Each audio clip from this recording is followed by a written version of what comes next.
You're watching the Seafood News Weekly video brought to you by Urner Berry Insights, available on the Comtel platform. If you're in the food business, you're probably wondering about future-proofing the supply chain. Given what we've seen over the last year and what we're still contending with, the task of managing supply chains has become more challenging than ever. That's why Urner Berry is bringing together exclusive insights through original reports, interviews, videos, and podcasts in a special April spotlight dedicated to the biggest supply chain issues the industry is currently facing. This spotlight, Future-Proofing the Supply Chain, will take place April 26th to the 30th and can be accessed through Urner Berry Insights on the Comtel platform. I'm Seafood News Managing Editor Amanda Buckle. And I'm seafood market reporter Lauren Castiglione. In our top story of the week, the market for frozen lobster products has been thrusted into record high territory, given a somewhat unexpected level of demand and a short supply situation that has developed without the benefit of meaningful replacement. Urner Berry market reporter Jim Kenny reports that in 2020, in and around the height of the pandemic and coinciding with the new season production, frozen lobster tails value fell roughly 25%. The levels were then attractive to retailers who gravitated to products that replicated the restaurant experience. This buying resulted in a warm water market that was flat September through November, but on a sharp upward trajectory ever since the recovery at food service. More recently, the pace of the change has been sharp and swift as restaurant demand appears to be exceeding the expectations of most and suppliers find themselves short on inventory.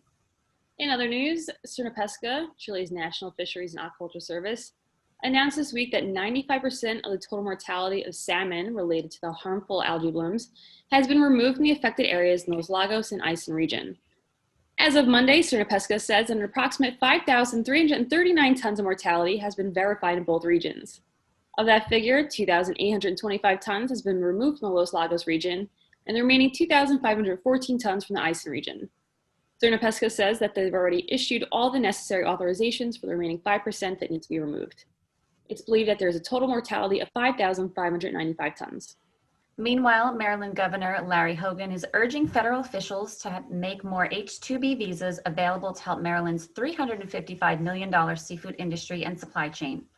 Late last month, Hogan sent a letter to Homeland Security Secretary Alejandro Mayorkas and Labor Secretary Marty Walsh to request a long-term and permanent solution to the labor issues that the state's seafood industry faces each year. The state turns to these temporary workers to fill their crab picking houses during the busy summer season. The Department of Homeland Security has a mandated 66,000 visa cap on H-2B visas, with 33,000 of those workers beginning employment from October 1st through March 21st, and the other 33,000 beginning employment from April 1st through September 30th. And finally, Red Lobster is throwing their hat in the ring on the chicken sandwich wars. Earlier this week, the restaurant chain unveiled their new Nashville hot chicken sandwich, which features 2 crispy, sweet and spicy, all white meat, hand-breaded chicken tenders that are served on a buttery, toasted brioche bun. Red Lobster executive chef Dustin Helinski said that while guests may think of Red Lobster solely for seafood, he believes that they've created an amazing chicken sandwich that is bound to become a favorite. But for those that want to stick with the seafood at Red Lobster, the restaurant has also debuted their new crispy cod sandwich, known as the Codzilla. The sandwich features a 6 to 8 ounce hand batter wild cod, which is fried until crisp and placed on a toasted, buttery brioche bun with crunchy slaw and tartar sauce. Yum. Thanks, Amanda. Now subscribe to our channel below and be sure to head over to seafoodnews.com or visit the Seafood tab in Comtel for a comprehensive look at the latest market and industry news. And don't forget to listen to a new episode of the Seafood News Podcast, released on Spotify, SoundCloud, and iTunes every week.